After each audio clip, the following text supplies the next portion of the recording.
Olá, tudo bem com vocês? Hoje, dia 307 da nossa leitura da palavra, nós vamos ler os capítulos 4 ao 6 do livro de João. Vamos à leitura? Capítulo 4. Jesus e a mulher samaritana.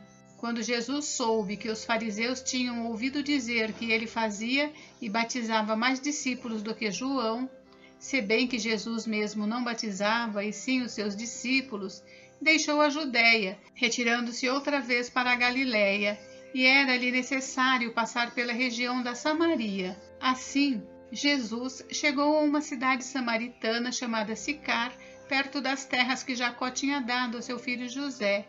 Ali ficava o poço de Jacó. Cansado da viagem, Jesus sentou-se junto ao poço. Era por volta do meio-dia. Nisso veio uma mulher samaritana tirar água. Jesus lhe disse: "Dê-me um pouco de água", pois os seus discípulos tinham ido à cidade comprar alimentos. Então a mulher samaritana perguntou a Jesus: "Como, sendo o Senhor um judeu, pede água a mim, que sou mulher samaritana?" Ela disse isso porque os judeus não se davam com os samaritanos. Jesus respondeu: "Se você conhecesse o dom de Deus e quem é que está lhe pedindo água para beber, você pediria e ele lhe daria água viva." Ao que a mulher respondeu: "O Senhor não tem balde e o poço é fundo. De onde vai conseguir essa água viva? Por acaso o Senhor é maior do que Jacó, o nosso pai, que nos deu o poço, do qual ele mesmo bebeu, assim como seus filhos e o seu gado?" Jesus respondeu: "Quem beber dessa água voltará a ter sede, mas aquele que beber da água que eu lhe der nunca mais terá sede. Pelo contrário, a água que eu lhe der será nele uma fonte a jorrar para a vida eterna." A mulher lhe disse: "Senhor, quero que me dê essa água, para que eu não mais tenha sede, nem precise vir aqui buscá-la." Jesus disse: "Vá, chame o seu marido e volte aqui." Ao que a mulher respondeu: "Não tenho marido." Então Jesus disse: "Você tem razão ao dizer que não tem marido, porque já teve 5, e esse que agora tem não é o seu marido. O que você disse é verdade." Então a mulher lhe disse: "Agora eu sei que o Senhor é um profeta. Nossos pais adoravam nesse monte, mas vocês dizem que em Jerusalém é o lugar onde se deve adorar." Jesus respondeu: "Mulher, acredite no que digo. Vem a hora em que nem neste monte, nem em Jerusalém vocês adorarão o Pai.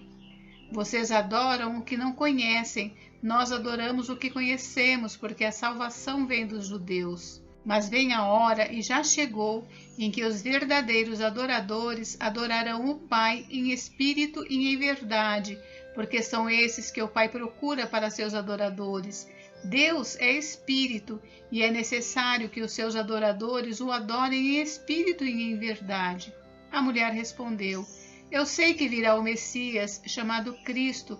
Quando ele vier, nos anunciará todas as coisas." Então Jesus disse: "Eu sou o Messias, eu que estou falando com você." Naquele momento chegaram os discípulos de Jesus e se admiraram ao vê-lo falando com uma mulher, mas nenhum deles perguntou: "O que você está querendo?" ou "Por que o Senhor está falando com ela?" Quanto à mulher, deixou o seu cântaro, foi à cidade e disse ao povo: "Venham comigo e vejam um homem que me disse tudo o que eu já fiz. Não seria ele por acaso o Cristo?" Então saíram da cidade e foram até onde Jesus estava. Enquanto isso, os discípulos pediam a Jesus, dizendo: "Mestre, coma." Mas ele lhes disse: "Tenho para comer uma comida que vocês não conhecem." Então os discípulos começaram a dizer entre si: "Será que alguém lhe trouxe algo para comer?" Jesus lhes declarou: "A minha comida consiste em fazer a vontade daquele que me enviou e realizar a sua obra. Vocês não dizem que ainda faltam 4 meses até a colheita? Eu, porém, lhes digo: levantem os olhos e vejam os campos, pois estão maduros para a colheita. Quem colhe recebe desde já a recompensa e ajunta o seu fruto para a vida eterna, para que se alegrem ao mesmo tempo que semeia e o que colhe, pois no caso é verdadeiro o ditado: um é o que semeia, outro é o que colhe. Eu os enviei a colher o que vocês não semearam, outros trabalharam e vocês aproveitaram o trabalho deles. Muitos samaritanos daquela cidade creram em Jesus por causa do testemunho da mulher que tinha dito: Ele me disse tudo o que eu já fiz. Quando, pois, os samaritanos foram até Jesus, pediram-lhe que permanecesse com eles, e Jesus ficou ali 2 dias. Muitos outros creram nele por causa da palavra de Jesus, e diziam à mulher: Agora não é mais por causa do que você falou que nós cremos, mas porque nós mesmos ouvimos e sabemos que este é verdadeiramente o Salvador do mundo. A cura do filho de um oficial do rei. Passado 2 dias, Jesus saiu dali e foi para a Galiléia, porque o próprio Jesus testemunhou que um profeta não tem honra na sua própria terra. Assim, quando chegou a Galiléia, os galileus o receberam, porque viram todas as coisas que Jesus tinha feito em Jerusalém, por ocasião da festa, a qual eles também tinham comparecido. Jesus foi outra vez a Caná da Galiléia, onde tinha transformado água em vinho, e havia ali um oficial do rei, cujo filho estava doente em Cafarnaum. Quando ouviu dizer que Jesus tinha vindo da Judéia para a Galiléia, foi até ele e pediu-lhe que fosse curar o seu filho que estava morrendo. Então Jesus lhe disse: Se vocês não virem sinais e prodígios, de modo nenhum crerão. O oficial pediu mais uma vez: Senhor, venha antes que meu filho morra. Jesus respondeu: Vá, o seu filho vai viver. O homem creu na palavra de Jesus e partiu. Quando já estava a caminho, os seus servos vieram ao encontro dele, anunciando-lhe que o seu filho estava vivo. Então perguntou a que horas o seu filho havia se sentido melhor. Informaram: Ontem, a 1h da tarde, a febre o deixou. Com isso, o pai reconheceu que aquela era precisamente a hora em que Jesus tinha dito a ele: O seu filho vai viver. E ele e toda a sua casa creram. Este foi o segundo sinal que Jesus fez depois de ir da Judéia para a Galiléia. Capítulo 5. A cura de um paralítico. Passadas essas coisas, havia uma festa dos judeus e Jesus foi para Jerusalém. Existe ali, junto ao portão das ovelhas, um tanque chamado em hebraico Betesda, o qual tem 5 pórticos. Nestes jazia uma multidão de enfermos, cegos, coxos, paralíticos, esperando que a água se movesse, porque um anjo descia de tempos em tempos agitando-a, e o primeiro a entrar no tanque, uma vez agitada a água, sarava de qualquer doença que tivesse. Estava ali um homem enfermo havia 38 anos. Jesus, vendo-o deitado e sabendo que estava assim havia muito tempo, perguntou: Você quer ser curado? O enfermo respondeu: Senhor, não tenho ninguém que me ponha no tanque quando a água é agitada. Quando tento entrar, outro enfermo chega antes de mim. Então Jesus lhe disse: Levante-se, pegue o seu leito e ande. Imediatamente o homem se viu curado, e pegando o leito começou a andar, e aquele dia era sábado. Por isso os judeus disseram ao que tinha sido curado: É sábado, e neste dia você não tem permissão para carregar o seu leito. Ao que ele lhes respondeu: O mesmo que me curou me disse: Pegue o seu leito e ande. Perguntaram-lhe: Quem é o homem que disse a você: Pegue o seu leito e ande? Aquele que tinha sido curado não soube responder, porque Jesus tinha se retirado por haver muita gente naquele lugar. Mais tarde, Jesus o encontrou no templo e lhe disse: Olhe, você foi curado. Não peque mais, para que não lhe aconteça coisa pior. O homem se retirou e disse aos judeus que tinha sido Jesus quem o havia curado. E por isso os judeus perseguiam Jesus, porque fazia essas coisas no sábado. Mas Jesus lhes disse: Meu Pai trabalha até agora e eu trabalho também. Por isso os judeus cada vez mais queriam matá-lo, porque além de desrespeitar o sábado, também dizia que Deus era seu próprio Pai, fazendo-se igual a Deus. A autoridade do Filho de Deus. Então Jesus lhes disse: Em verdade lhes digo que o Filho nada pode fazer por si mesmo, senão somente aquilo que vê o Pai fazer, porque tudo o que este fizer, o Filho também faz. Porque o Pai ama o Filho e lhe mostra tudo o que faz, e maiores obras do que estas lhe mostrará, para que vocês fiquem maravilhados. Pois assim como o Pai ressuscita e vivifica os mortos, assim também o Filho vivifica aqueles a quem quer. E o Pai não julga ninguém, mas confiou todo o julgamento ao Filho. para que todos honrem o Filho, assim como honram o Pai. Quem não honra o Filho, não honra o Pai que o enviou. Em verdade lhes digo, quem ouve a minha palavra e crê naquele que me enviou tem a vida eterna, não entra em juízo, mas passou da morte para a vida.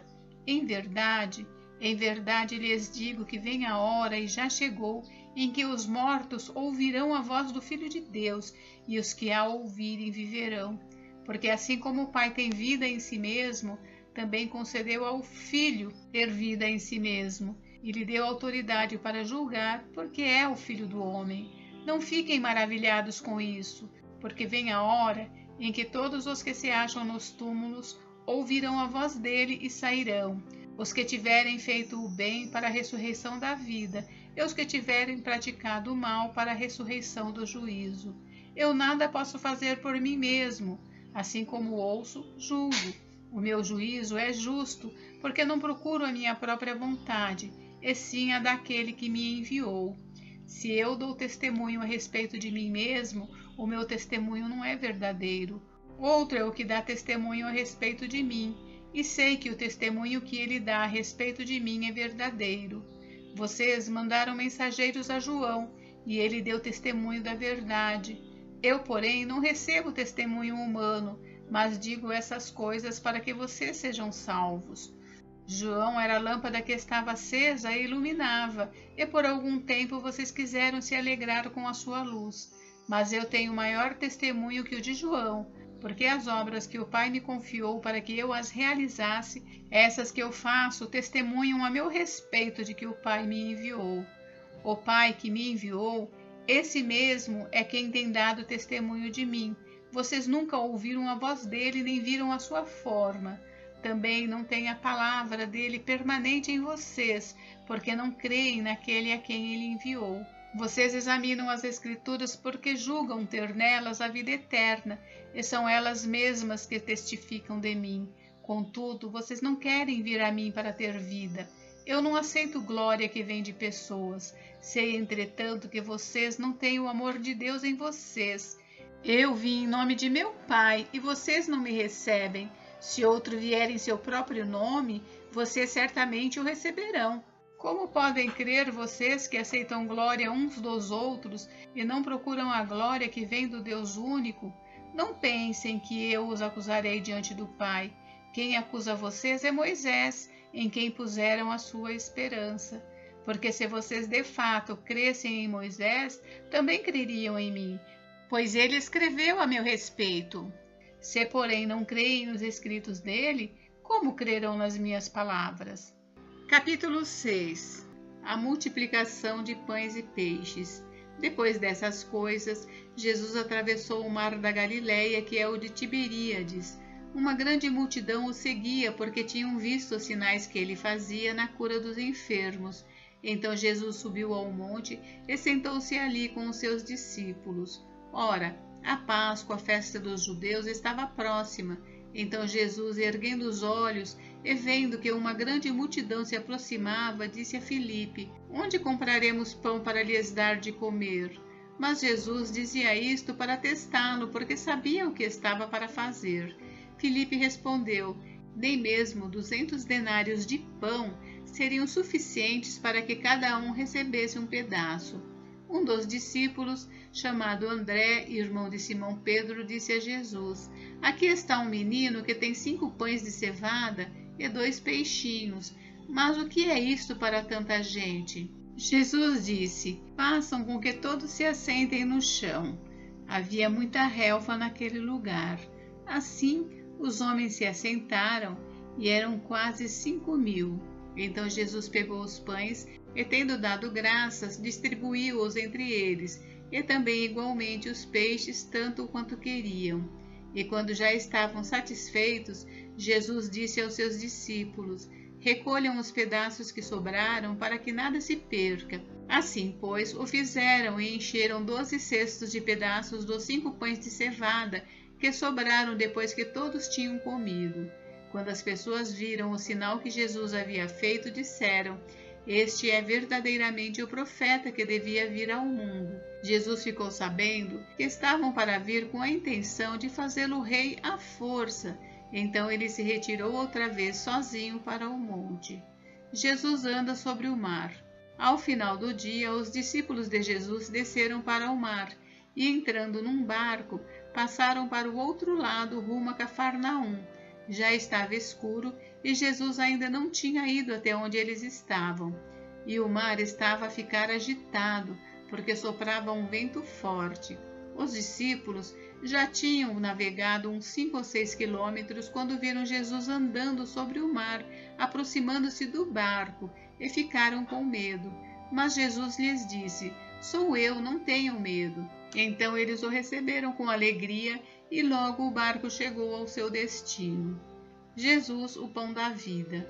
No dia seguinte, a multidão que tinha ficado do outro lado do mar notou que ali havia apenas um pequeno barco e que Jesus não tinha entrado nele com os seus discípulos, tendo estes partido sozinhos. Entretanto, outros barquinhos de Tiberíades se aproximaram do lugar onde a multidão havia comido o pão depois que o Senhor deu graças. Quando aquela multidão viu que Jesus não estava ali, nem os seus discípulos, entraram nos barcos e partiram para Cafarnaum à procura de Jesus. E tendo-o encontrado no outro lado do mar, lhe perguntaram: "Mestre, quando o Senhor chegou aqui?" Jesus respondeu: em verdade lhes digo que vocês estão me procurando não porque viram sinais, mas porque comeram os pães e ficaram satisfeitos. Trabalhem não pela comida que se estraga, mas pela que permanece para a vida eterna, a qual o Filho do Homem dará a vocês, porque Deus o Pai o confirmou com o seu selo. Então lhe perguntaram: "Que faremos para realizar as obras de Deus?" Jesus respondeu: "A obra de Deus é esta, que vocês creiam naquele que ele enviou." Então eles disseram: "Que sinal o Senhor fará para que vejamos e creiamos no Senhor? O que o Senhor pode fazer? Nossos pais comeram o maná no deserto, como está escrito: deu-lhes a comer pão do céu." Jesus lhes disse: em verdade lhes digo que não foi Moisés quem deu o pão do céu para vocês. Quem lhes dá o verdadeiro pão do céu é meu Pai, porque o pão de Deus é o que desce do céu e dá vida ao mundo. Então lhe disseram: "Senhor, dê-nos sempre desse pão." Jesus respondeu: "Eu sou o pão da vida. Quem vem a mim jamais terá fome, e quem crê em mim jamais terá sede. Porém, eu já disse que vocês não creem, embora estejam me vendo. Todo aquele que o Pai me dá, esse virá a mim, e o que vem a mim, de modo nenhum o lançarei fora. Porque eu desci do céu não para fazer a minha própria vontade, mas a vontade daquele que me enviou. E a vontade de quem me enviou é esta, que eu não perca nenhum de todos os que ele me deu. Pelo contrário, eu o ressuscitarei no último dia. De fato, a vontade de meu Pai é que todo aquele que vir o Filho e nele crer tenha a vida eterna, e eu o ressuscitarei no último dia." Então os judeus começaram a murmurar contra ele, porque tinha dito: "Eu sou o pão que desceu do céu." E diziam: "Esse não é Jesus, o filho de José? Por acaso não conhecemos o pai e a mãe dele? Como é que ele agora diz: desci do céu?" Jesus respondeu: "Não fiquem murmurando entre vocês. Ninguém pode vir a mim se o Pai que me enviou não o trouxer, e eu o ressuscitarei no último dia. Está escrito nos profetas: e todos serão ensinados por Deus. Portanto, todo aquele que ouviu e aprendeu do Pai, esse vem a mim. Não que alguém tenha visto o Pai, a não ser aquele que vem de Deus, este já viu o Pai. Em verdade lhes digo, quem crê em mim tem a vida eterna. Eu sou o pão da vida. Os pais de vocês comeram o maná no deserto e morreram. Este é o pão que desce do céu, para que todo o que dele comer não pereça. Eu sou o pão vivo que desceu do céu. Se alguém comer deste pão, viverá eternamente. E o pão que eu darei pela vida do mundo é a minha carne." Então os judeus começaram a discutir entre si, dizendo: "Como é que este pode nos dar a sua própria carne para comer?" Jesus respondeu: em verdade Em verdade lhes digo que se vocês não comerem a carne do Filho do Homem e não beberem o seu sangue, não terão vida em vocês mesmos. Quem come a minha carne e bebe o meu sangue tem a vida eterna, e eu o ressuscitarei no último dia. Pois a minha carne é verdadeira comida e o meu sangue é verdadeira bebida. Quem come a minha carne e bebe o meu sangue permanece em mim e eu permaneço nele. Assim como o Pai que vive me enviou, e igualmente eu vivo por causa do Pai, também quem de mim se alimenta viverá por mim. Este é o pão que desceu do céu, em nada semelhante àquele que os pais de vocês comeram, e mesmo assim morreram. Quem comer este pão viverá eternamente. Jesus disse essas coisas quando ensinava na sinagoga de Cafarnaum. As palavras da vida eterna. Muitos dos seus discípulos, tendo ouvido tais palavras, disseram: duro é esse discurso, quem pode suportá-lo? Mas Jesus, sabendo por si mesmo que os seus discípulos murmuravam a respeito do que ele havia falado, disse-lhes: isso escandaliza vocês? Que acontecerá então se virem o Filho do Homem subir para o lugar onde primeiro estava? O Espírito é o que vivifica, a carne para nada aproveita. As palavras que eu lhes tenho falado são espírito e são vida. Mas há descrentes entre vocês. Ora, Jesus sabia desde o princípio quais eram os que não criam e quem iria traí-lo. E prosseguiu: por causa disso é que falei para vocês que ninguém poderá vir a mim se não lhe for concedido pelo Pai. Diante disso, muitos dos seus discípulos o abandonaram e já não andavam com ele. Então Jesus perguntou aos 12: será que vocês também querem se retirar? Simão Pedro respondeu: Senhor, para quem iremos? O Senhor tem as palavras da vida eterna, e nós temos crido e conhecido que o Senhor é o Santo de Deus. Então Jesus lhes disse: não é fato que eu escolhi vocês, os 12, mas um de vocês é um diabo. Ele se referia a Judas, filho de Simão Iscariotes, porque este, sendo um dos 12, era quem o haveria de trair. Gente, encerramos por hoje, mas amanhã tem mais. Fiquem com Deus, Deus abençoe vocês. Até amanhã.